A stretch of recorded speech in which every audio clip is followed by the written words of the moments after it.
Merkava தாங்கிக்குள்ளே தனியாக ஏறி பாக் வெடிகுண்டை வீசி அதற்குள்ளே இருக்கக்கூடிய ஒட்டுமொத்த சிப்பாய்களையும் கொத்தாக தட்டி தூக்கிய பலஸ்தீனிய போராளி. இதற்கு பிறகும் ஹமாஸினுடைய தலைமைகளுக்கு கத்தாரிலே பாதுகாப்பாக இருக்க முடியுமா? ஹமாஸினுடைய தலைமைகள் கத்தாரிலேயே தொடர்ச்சியாக இருப்பது சிறந்ததா அல்லது கத்தாரை விட்டு வெளியேறுவது சிறந்ததா? கலீல் அல் ஹய்யா அவர்களும் ஏனைய தலைமைகளும் எவ்வாறு இஸ்ரேலி ஆக்கிரமிப்பின் படுகொலை தாக்குதலிலிருந்து தப்பித்தார்கள்? கத்தாரிலே களமிறங்கிய ஐக்கிய அரபு அமீரகத்தினுடைய ஜனாதிபதியும் கத்தாரிய பிரதமரின் அறிவிப்புகளும் கத்தாரின் அடுத்த கட்ட நகர்வுகளும் நிலைப்பாடுகளும், இலக்கு வைக்கப்பட்ட இன்னும் ஒரு புளோட்டிலா கப்பலும் விடுதலை செய்யப்பட்ட மொசாட் உளவாளியும், யெமனினுடைய தொடர்ச்சியான தாக்குதல்களும், யெமனை இலக்கு வைத்து இஸ்ரேலி ஆக்கிரமிப்பு மேற்கொண்டிருக்கக்கூடிய உச்சவான்வழி தாக்குதல்களும்,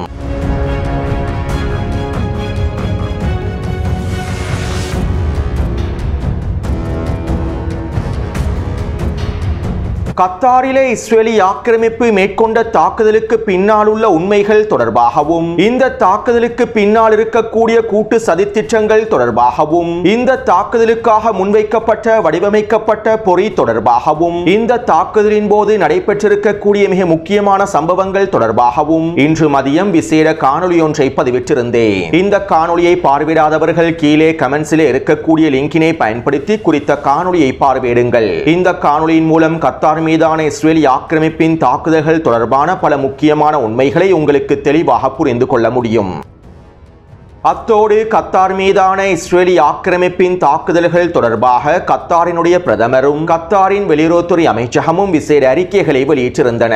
எங்களுடைய இறையாண்மையை மீறக்கூடிய எந்த ஒரு செயலையும் நாங்கள் ஏற்றுக்கொள்ளப் போவதில்லை. கத்தாரின் இறையாண்மையை மீறியிருக்கக்கூடிய இந்த செயற்பாடுகளுக்கு நாங்கள் நிச்சயமாக பதிலடிகளை வழங்குவோம். இஸ்ரேலின் இந்த தாக்குதல்களுக்கு பதில் வழங்கும் முகமாக நாங்கள் ஒரு விசேட சட்டக்குழுவையும் அமைத்துள்ளோம். கத்தார் மீதான இஸ்ரேலின் தாக்குதல் அரச பயங்கரவாதமாகும் மற்றும் பிராந்திய ஸ்திரத்தன்மையை சீர்குலைக்கக்கூடிய முயற்சியாகும். நெட்டன்யாஹூ அவருடைய செயற்பாடுகள் மூலமாக பிராந்தியத்தினை மீள முடியாத நிலைமைக்கு கொண்டு செல்கின்றார். இந்த தாக்குதல்கள் சர்வதேச சட்டத்தை மீறக்கூடிய தாக்குதல்களாகும். கத்தார் மீதான இஸ்ரேலின் தாக்குதல்களை தொடர்ந்து அமெரிக்க ஜனாதிபதி டொனால்ட் ட்ரம்ப் கத்தார் எமிருக்கு தொலைபேசி அழைப்புகளை ஏற்படுத்தி இஸ்ரேலினுடைய தாக்குதல்களை வன்மையாக கண்டித்திருந்தார். இஸ்ரேலின் தாக்குதல்களை அமெரிக்கா ஒருபொழுதும் ஏற்றுக்கொள்ளப் போவதில்லை என்றும் டொனால்ட் ட்ரம்ப் கத்தார் எமிரிடம் தெரிவித்தார். மேலும் கத்தார் மீதான இஸ்ரேலினுடைய தாக்குதல்களுக்கு நாங்கள் எந்த விதமான ஒருங்கிணைப்புகளையும் வழங்கவில்லை என டொனால்ட் ட்ரம்ப் கத்தார் எமிரிடம் உறுதி அளித்துள்ளார். மேலும் நாங்கள் சட்ட ரீதியாக இஸ்ரேலுக்கு பதில்களை வழங்குவோம் என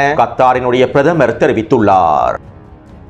அதாவது கத்தார் மீதான இஸ்ரேலி ஆக்கிரமிப்பின் தாக்குதல்களுக்கும் டொனால்ட் ட்ரம்புக்கும் எந்தவிதமான சம்பந்தமும் இல்லை என்பதனை டொனால்ட் ட்ரம்ப் கத்தார் எமிருக்கு உறுதி அளித்துள்ளார் என்பதனை கத்தாரிய பிரதமர் அவருடைய அறிக்கையில் குறிப்பிட்டிருப்பது நாங்கள் சாதாரண அடிமைகள் அல்ல, அடிமட்ட முட்டாள் துரோக அடிமைகள் என்பதனை உறுதிப்படுத்துகின்றது. அதாவது கத்தாரிய பிரதமருடைய அறிக்கை டொனால்ட் ட்ரம்பினை நியாயப்படுத்துவதாகவே அமைந்துள்ளது. டொனால்ட் ட்ரம்ப் கூறக்கூடிய விடயங்களை நாங்கள் ஏற்றுக்கொண்டிருப்பதாகவும், டொனால்ட் ட்ரம்புக்கும் இந்த தாக்குதலுக்கும் எந்தவிதமான சம்பந்தம் இல்லை என்பதனை நாங்கள் முழுமையாக ஏற்றுக்கொண்டிருப்பதாகவும் இதனை உறுதிப்படுத்தும் வகையிலேயே கத்தாரிய பிரதமருடைய அறிக்கை அமைந்துள்ளது. அமெரிக்காவின் மிகப்பெரிய இராணுவ கட்டளை தளம் கத்தாரிலே அமைந்திருக்கக்கூடிய வேளையில், கத்தாரினுடைய ஒட்டுமொத்த வான்பரப்பையும் அமெரிக்கா முழுமையாக கட்டுப்படுத்தக்கூடிய வேளையில், அமெரிக்காவின் அனுமதி இல்லாமலேயே இஸ்ரேலி ஆக்கிரமிப்பு கத்தார் மீது இந்த தாக்குதல்களை மேற்கொண்டுள்ளது என்பதனை முட்டாள் கத்தார் அடிமை தலைமைகள் நம்பலாம். ஆனால் ஒரு பொழுதும் சர்வதேச சமூகம் நம்பாது. அது மட்டுமல்லாமல் இவ்வாறான அறிக்கைகள் இந்த தாக்குதல்கள் கூட்டு சதி என்பதனையும் தெளிவுபடுத்துகின்றது. ஹமாஸினுடைய தலைமைகள் இலக்கு வைத்து மேற்கொள்ளப்பட்டிருக்கக்கூடிய இந்த தாக்குதல்கள் ஒரு கூட்டு சதி என்பதனையும் உறுதிப்படுத்துகின்றது. அத்தோடு இஸ்ரேலி ஆக்கிரமிப்புக்கு எதிராக பதிலடிகளை வழங்குவதற்காக கத்தாரிய தரப்பினர் ஐநாவினுடைய பாதுகாப்பு சபையில் கோரிக்கைகளையும் முறைப்பாடுகளையும் முன்வைத்துள்ளார்கள். சர்வதேச சட்டத்தினை மீறி இஸ்ரேல் எங்கள் மீது தாக்குதல்களை மேற்கொண்டு விட்டது. கத்தாரின் இறையாண்மையை மீறி இஸ்ரேல் குண்டுகளை வீசியுள்ளது. இதனால் ஐநாவின் பாதுகாப்பு சபையானது இஸ்ரேலை கேள்வி கேட்க வேண்டும். சர்வதேச சட்டத்தை மீறி இஸ்ரேலுக்கு எதிராக சட்ட நடவடிக்கைகளை எடுக்க வேண்டும் என கத்தார் ஐநாவின் பாதுகாப்பு சபையில் கோரிக்கைகளையும் முறைப்பாடுகளையும் முன்வைத்துள்ளது. அத்தோடு இன்னும் ஒரு விதத்தில் குறிப்பிடுவதாக இருந்தால், இந்த அடிமை தலைமைகளினால் ஐநாவின் பாதுகாப்பு சபையில் முறைப்பாடுகளை மாத்திரமே மேற்கொள்ள முடியும். இதை தவிர இஸ்ரேலி ஆக்கிரமிப்புக்கு எதிராக வேறு ஒன்றையுமே அவர்களால் செய்ய முடியாது. மேலும் ஐநாவின் பாதுகாப்பு சபையில் கத்தார் முன்வைத்திருக்கக்கூடிய முறைப்பாடுகளும் வெற்று கண்டன அறிக்கைகளும் வெறும் நாடகமே. இந்த நாடகம் தொடர்பாக முன்னைய காணொலிகளிலே நான் தெளிவாக குறிப்பிட்டுள்ளேன். அதனால் அவற்றை மீண்டும் இங்கு குறிப்பிடுவதற்கு விரும்பவில்லை.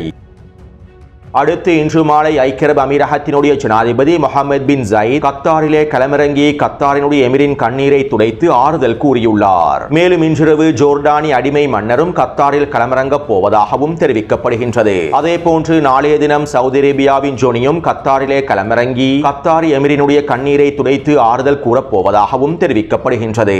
அத்தோடு இந்த அடிமை அரபு தலைமைகள் கத்தாரிலே ஒன்றிணைந்து ஒரு ஒட்டகத்தை அறுத்து தடப்புடலாக விருந்துகளையும் புசிப்பார்கள். இதற்கு பிறகு அனைத்து அடிமை தலைமைகளும் ஒன்றிணைந்து கூட்டு கண்டன அறிக்கைகளையும் வெளியிடுவார்கள். இதுதான் அடிமை அரபுகளின் நிலைப்பாடாகும்.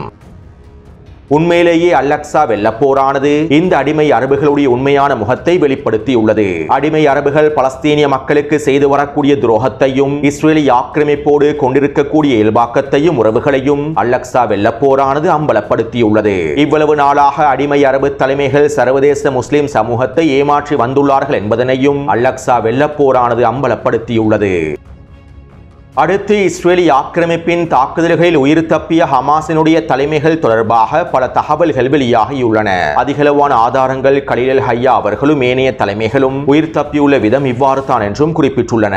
அதாவது டொனால்ட் ட்ரம்ப் முன்வைத்திருக்கக்கூடிய புதிய ஒப்பந்தம் தொடர்பான விவாதங்கள் கத்தாரில் இருக்கக்கூடிய ஹமாஸின் அலுவலகத்தில் நடைபெற்றுள்ளது. இதன்போது கலீல் அல்-ஹய்யா உட்பட ஏனைய தலைவர்களும் குறித்த கலந்துரையாடலில் கலந்து கொண்டுள்ளார்கள். மேலும் பிற்பகல் வணக்க வழிபாடுகளை மேற்கொள்வதற்காகவும் அசர் தொழுகையை நிறைவேற்ற கலீல் அல்-ஹய்யா உட்பட ஏனைய தலைவர்களும் பேச்சுவார்த்தை அறையிலிருந்து வெளியேறியுள்ளார்கள். அதே நேரம் இவ்வாறு வெளியேறிய இந்த தலைமைகள் அவர்களுடைய தொலைபேசிகளை கொண்டு செல்லவில்லை. தொழுகைக்காக செல்வதனால் குறித்த பேச்சுவார்த்தை அறையிலேயே அவர்களுடைய தொலைபேசிகளை விட்டு சென்றுள்ளார்கள். எனவே இந்த சந்தர்ப்பத்தில் தான் இஸ்ரேலி ஆக்கிரமிப்பு குறித்த பேச்சுவார்த்தை அறையை இலக்கு வைத்து வான்வழி தாக்குதல்களை மேற்கொண்டுள்ளது. ஹமாஸ் தலைவர்களுடைய தொலைபேசிகள் குறித்த அறையில் இருப்பதனால் ஹமாஸினுடைய தலைவர்களும் குறித்த அறையில் தான் இருக்கின்றார்கள் என்று எண்ணியே இஸ்ரேலி ஆக்கிரமிப்பு இந்த தாக்குதல்களை மேற்கொண்டுள்ளது.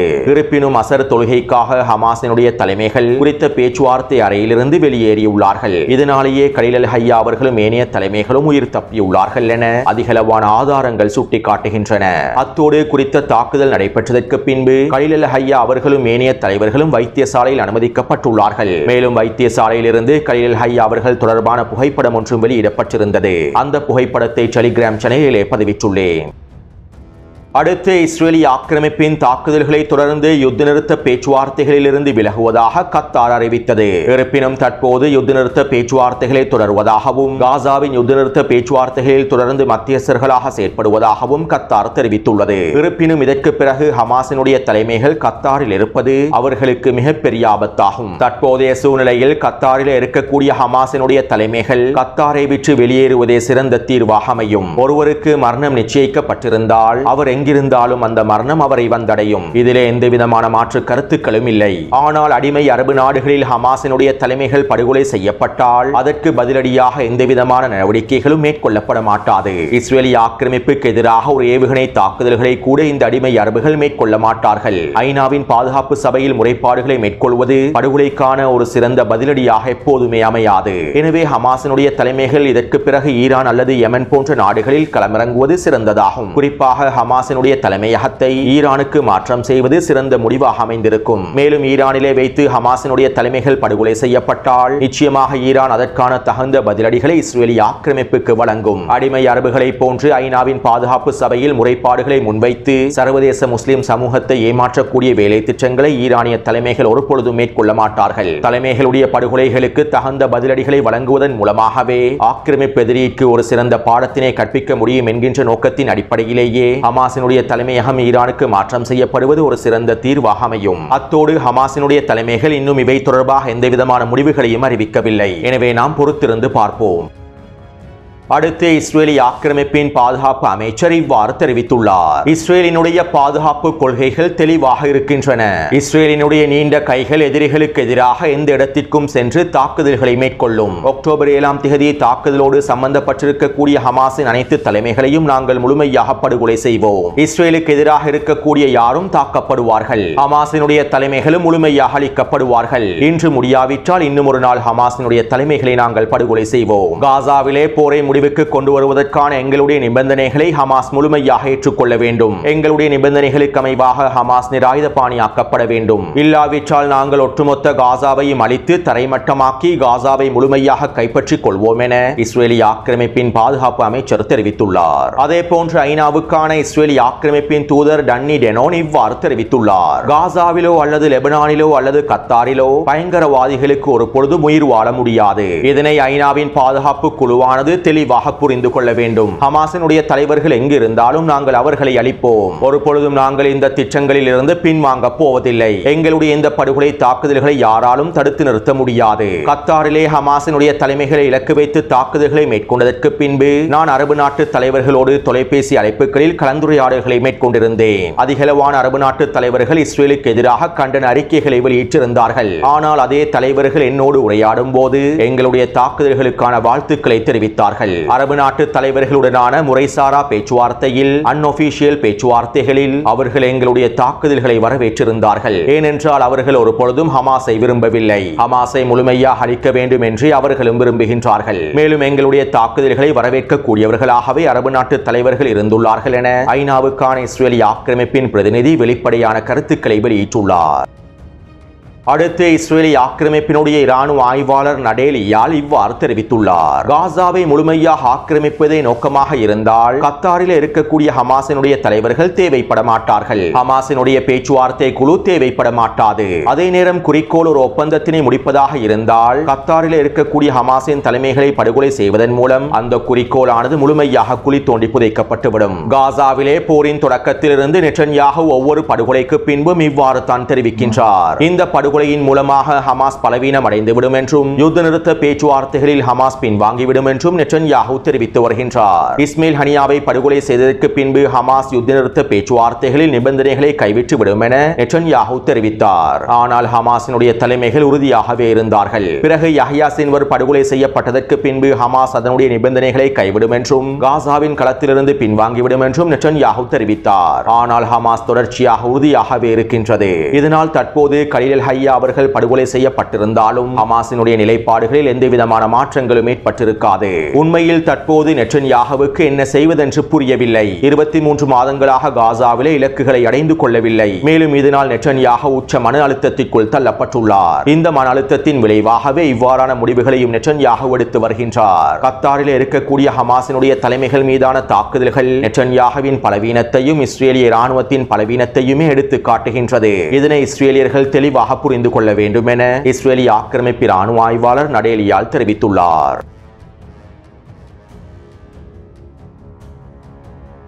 நேற்றிரவு சுமுத் புளோட்டிலா கடற்படையினுடைய இன்னுமொரு கப்பலை இலக்கு வைத்து இஸ்ரேலி ஆக்கிரமிப்பு ட்ரோன் தாக்குதல்களை மேற்கொண்டுள்ளது. சுமுத் புளோட்டிலாவினுடைய தலைமை கப்பலை இலக்கு வைத்து நேற்றைக்கு முன்தினம் இஸ்ரேலி ஆக்கிரமிப்பு ட்ரோன் தாக்குதல்களை மேற்கொண்டிருந்தது. இதைத் தொடர்ந்தே குறித்த தலைமை கப்பலுக்கு அருகாமையில் இருக்கக்கூடிய அல்மா என்கின்ற கப்பலை இலக்கு வைத்தும் இஸ்ரேலி ஆக்கிரமிப்பு ட்ரோன் தாக்குதல்களை மேற்கொண்டுள்ளது. இருப்பினும் இந்த ட்ரோன் தாக்குதல்களை துனிசியாவினுடைய பாதுகாப்பு படையினரும் அரசாங்கமும் மறுத்து வருகின்றது. குறித்த தாக்குதல் தொடர்பான காணொளிகள் உத்தியோகபூர்வமாக வெளியிட இஸ்ரேலி ஆக்கிரமிப்பின் ட்ரோன் தாக்குதல்கள் உறுதிப்படுத்தப்பட்டிருக்கக்கூடிய வேளையில் இந்த தாக்குதல்களுக்கும் இஸ்ரேலி ஆக்கிரமிப்புக்கும் எந்தவிதமான சம்பந்தமும் இல்லை என தூனிஷ் அரசாங்கமும் பாதுகாப்பு படையினரும் தொடர்ச்சியான அறிக்கைகளை வெளியிட்டு வருகின்றார்கள். அதாவது இஸ்ரேலி ஆக்கிரமிப்பின் தாக்குதல்களை மூடிமறைக்கும் நோக்கத்தோடு இவ்வாறான அறிக்கைகளையும் வெளியிட்டு வருகின்றார்கள். அடுத்து நேற்றிரவு யெமன் ஹவுதி ராணுவத்தினர் இஸ்ரேலி ஆக்கிரமிப்பின் டெல் அவீவ் மற்றும் ஜெருசலம் பிரதேசங்களை இலக்கு வைத்து ஹைப்பர்சோனிக் பாலிஸ்டிக் ஏவுகணை தாக்குதல்களை மேற்கொண்டிருந்தார்கள். மேலும் இந்த ஏவுகணைகளை இஸ்ரேலி ஆக்கிரமிப்பு ராணுவம் சுட்டு வீழ்த்தி இருப்பதாக அறிவித்துள்ளது. இருப்பினும் கிளஸ்டர் வார்ஹெட்டுகளை கொண்டிருக்கக்கூடிய இந்த ஹைப்பர்சோனிக் ஏவுகணைகள் ஜெருசலத்தின் சில பிரதேசங்களில் வீழ்ந்து தாக்கத்தினை ஏற்படுத்தி இருப்பதாகவும் தெரிவிக்கப்படுகின்றது. அத்தோடு இன்றிரவு இஸ்ரேலி ஆக்கிரமிப்பு யெமனினுடைய சனாவை இலக்கு வைத்து உச்ச வான்வழி தாக்குதல்களை மேற்கொண்டு வருகின்றது. தற்போது வரை கிடைக்கப்பெற்றிருக்க கூடிய தகவல்களுக்கு அமைவாக சனா பிரதேசத்தில் இருக்கக்கூடிய எரிபொருள் களஞ்சிய சாலை ஒன்றும் யெமன் ஹவுதிகளுடைய இராணுவ தலைமையகமும் இன்னும் சில முக்கியமான கட்டளை தளங்களும் இலக்கு வைக்கப்பட்டுள்ளன. மேலும் யெமனின் ஜனாதிபதி மாளிகை கருகாமில் இருக்கக்கூடிய பிரதேசமும் இலக்கு வைக்கப்பட்டிருப்பதாகவும் தெரிவிக்கப்படுகின்றது. அதே நேரம் இஸ்ரேலி ஆக்கிரமிப்பின் அதிகளவான ஏவுகணைகளை யெமன் ஹவுதி இராணுவத்தினர் சுட்டு வீழ்த்தி இருப்பதாகவும் குறிப்பிடப்படுகின்றது. மேலும் இஸ்ரேலி ஆக்கிரமிப்பின் குறித்த தாக்குதல்களினால் ஏற்பட்டிருக்கக்கூடிய இழப்புகள் தொடர்பாக முழுமையான தகவல்கள் இன்னும் வெளிப்படுத்தப்படவில்லை. இவை தொடர்பான தகவல்கள் கிடைக்கப்பெற்றதும் டெலிகிராம் சேனலில் பதிவிடுகின்றேன். அடுத்து இன்று மாலை சவுதி அரேபியாவின் இளவரசர் யசீத் பின் ஃபர்ஹான் லெபனானிலே களமிறங்கியுள்ளார். ஹிஸ்புல்லா இராணுவத்தினை நிராயுதபாணியாக்குவது தொடர்பாக லெபனானினுடைய அடிமை பிரதமர் நவாப் சலாமோடு விசேட கலந்துரையாடல்களை மேற்கொள்வதற்காகவும் ஹிஸ்புல்லாவை அவசரமாக நிராயுதபாணியாக்குவதற்கான அழுத்தங்களை வழங்குவதற்காகவுமே இவர் களமிறங்கி இருப்பதாகவும் தெரிவிக்கப்படுகின்றது. மேலும் இஸ்ரேலி ஆக்கிரமிப்பு இன்று காலையும் தெற்கு லெபனான் பிரதேசத்திலே 2 வான்வழி தாக்குதல்களை மேற்கொண்டிருந்தது. அடுத்து ஈராக்கிய எதிர்ப்பு குழுவான காத்திப் ஹிஸ்புல்லா எதிர்ப்பு குழுவினால் கைது செய்து தடுத்து வைக்கப்பட்டிருந்த மொசாட் உளவாளியான எலிசபெத் துஸ்கோ என்கின்ற மொசாட் உளவாளியை ஈராக்கிய அரசாங்கம் விடுதலை செய்துள்ளது. மேலும் குறித்த விடுதலை தொடர்பாக அல் மாயாதீன் ஊடகம் இவ்வாறு தெரிவித்துள்ளது. ஈராக்கினுடைய பல நிபந்தனைகளை அமெரிக்கா ஏற்றுக்கொண்டதன் விளைவாகவே இந்த மொசாட் உளவாளி விடுதலை செய்யப்பட்டுள்ளார். அதிலும் குறிப்பாக ஈராக்கிலே எந்தவிதமான தாக்குதல்களை மேற்கொள்ளாமல் முருகல் நிலைகளை ஏற்படுத்தாமல் அமெரிக்க இராணுவ கட்டளை தளத்திலிருந்து அமெரிக்க துருப்புக்கள் முழுமையாக வெளியேற்றப்பட்டதற்கு ஈடாகவே இந்த மொசாட் உளவாளி விடுதலை செய்யப்பட்டுள்ளார் என அல் மாயாதீன் ஊடகம் சுட்டிக்காட்டி உள்ளது. அதாவது ஈராக்கிய பக்தாத் அரசாங்கத்தினுடைய கட்டுப்பாட்டுக்கு கீழால் இருக்கக்கூடிய பிரதேசங்களில் இருந்து அமெரிக்க துருப்புக்கள் முழுமையாக வெளியேறியுள்ளார்கள். இதற்கீடாகவே தற்போது இந்த மொசாட் உளவாளியை விடுதலை செய்திருப்பதாக தெரிவிக்கப்படுகின்றது. அத்தோடு ஈரானுக்கும் சர்வதேச அணுசக்தி நிறுவனத்திற்கும் இடையிலான ஒப்பந்தம் ஒன்று கைச்சாத்திடப்பட்டுள்ளது. குறித்த ஒப்பந்தமானது முழுமையான ஒப்பந்தம் அல்ல, முதலாம் கட்ட ஒப்பந்தமாகவே குறிப்பிடப்படுகின்றது. மேலும் குறித்த ஒப்பந்தம் தொடர்பான முழுமையான தகவல்களை நாளைய காணொளியில் விரிவாக குறிப்பிடுகின்றேன்.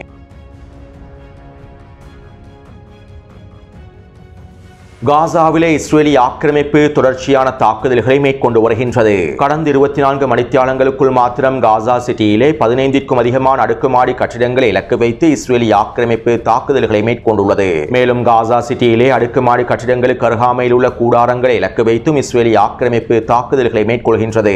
காசா சிட்டியிலே இருக்கக்கூடிய ஒட்டுமொத்த பலஸ்தீனிய மக்களையும் தெற்கை நோக்கி இடம்பெயர்த்த வேண்டும் என்பதற்காகவே இவ்வாறான உச்ச வான்வழி தாக்குதல்களை மேற்கொண்டு வருகின்றது. இதனால் கடந்த 24 மணித்தியாலங்களுக்குள் மாத்திரம் 60க்கும் அதிகமான பலஸ்தீனிய மக்கள் இனப்படுகொலை செய்யப்பட்டுள்ளார்கள். அதேபோன்று பலஸ்தீனிய போராளிகளும் தொடர்ச்சியான தாக்குதல்களை மேற்கொண்டு வருகின்றார்கள். இதற்கமைவாக ஜபலியாவின் கிழக்கு பிரதேசத்தில் அல்கசாமினுடைய போராளி ஒருவர் தனியாக களமிறங்கி மெர்காவா போர்த்தாங்கி வாகனத்திற்கு மேலால் ஏறி பாக் வெடிகுண்டை வீசியுள்ளார். இதன் மூலமாக குறித்த மெர்காவா போர்த்தாங்கி வாகனத்திற்குள்ளே வெடிப்பு ஏற்பட்டு ஒட்டுமொத்த சிப்பாய்களும் மொத்தமாக அளிக்கப்பட்டுள்ளார்கள். கிட்டத்தட்ட 7 சிப்பாய்கள் குறித்த மெர்காவா போர்த்தாங்கி வாகனத்திற்குள்ளே இருந்திருப்பதாகவும் அவர்கள் மொத்தமாக அளிக்கப்பட்டிருப்பதாகவும் தெரிவிக்கப்படுகின்றது. அதேபோன்று அல்-அக்ஸா படையினரும் அபு அலி முஸ்தபா படையினரும் ஒன்றிணைந்து ஜபலியாவின் கிழக்கு பிரதேசத்திலே சிக்கலான தாக்குதல் ஒன்றை மேற்கொண்டுள்ளார்கள். குறித்த பிரதேசத்திலே 2 வீடுகளுக்குள் பதுங்கியிருக்கக்கூடிய ஆக்கிரமிப்பு சிப்பாய்களை இலக்கு வைத்து தாக்குதல்களை மேற்கொண்டுள்ளார்கள். அதிரடியாக குறித்த பிரதேசத்தில் களமிறங்கி பூஜ்ய தூரத்திலேயே இந்த தாக்குதல்களை மேற்கொண்டுள்ளார்கள். மேலும் இந்த தாக்குதல்களை தொடர்ந்து குறித்த பிரதேசத்திற்கு வருகை தந்த 2 ட்ரூப்ஸ் கேரியர் வாகனங்களையும் புல்டோசர் வண்டி ஒன்றையும் சக்தி வாய்ந்த வெடிகுண்டுகளை பயன்படுத்தி வெடிக்கச் செய்துள்ளார்கள். மேலும் ஸ்னைப்பர் தாக்குதல் மூலமாக குறித்த பிரதேசத்திலே சிப்பாய் ஒருவரையும் அளித்துள்ளார்கள். அதேபோன்று இன்று காலை ஜைத்தூனின் தெற்கு பிரதேசத்திலே பலஸ்தீனிய போராளிகள் சிக்கலான தாக்குதல் ஒன்றை மேற்கொண்டுள்ளார்கள். இதன்போது 2 ட்ரூப்ஸ் கேரியர் வாகனங்களையும் ஒரு மெர்காவா போர்த்தாங்கி வாகனத்தையும் வெடிக்கச் செய்திருப்பதாகவும் மீட்பு படைகளை இலக்கு வைத்தும் தாக்குதல்கள் மேற்கொள்ளப்பட்டிருப்பதாகவும் களத்தில் இருக்கக்கூடிய ஊடகவியலாளர்கள் தெரிவித்துள்ளார்கள். மேலும் குறித்த தாக்குதல் தொடர்பான தகவல்களை உத்தியோகபூர்வமாக பலஸ்தீனிய போராளிகள் இன்னும் வெளியிடவில்லை. அதே நேரம் குறித்த பிரதேசத்தில் 4க்கும் அதிகமான ஹெலிகாப்டர்கள் களமிறக்கப்பட்டு சிப்பாய்கள் மொத்தமாக அள்ளிச் செல்லப்பட்டிருப்பதாகவும் தெரிவிக்கப்படுகின்றது. எனவே கடந்த 24 மணித்தியாலங்களுக்குள் கிடைக்கப்பெற்றிருக்கக்கூடிய தகவல்களுக்கு அமைவாக 4 ட்ரூப்ஸ் கேரியர் வாகனங்களும் 2 மெர்காவா போர்த்தாங்கி வாகனமும் ஒரு புல்டோசர் வண்டியும் 30க்கும் அதிகமான சிப்பாய்களும் அளிக்கப்பட்டுள்ளன. அத்தோடு இந்த காணொளி தொடர்பான கருத்துக்களை பதிவிடுங்கள். தொடர்ந்தும் என்னுடன் இணைந்திருங்கள். நன்றி, வணக்கம்.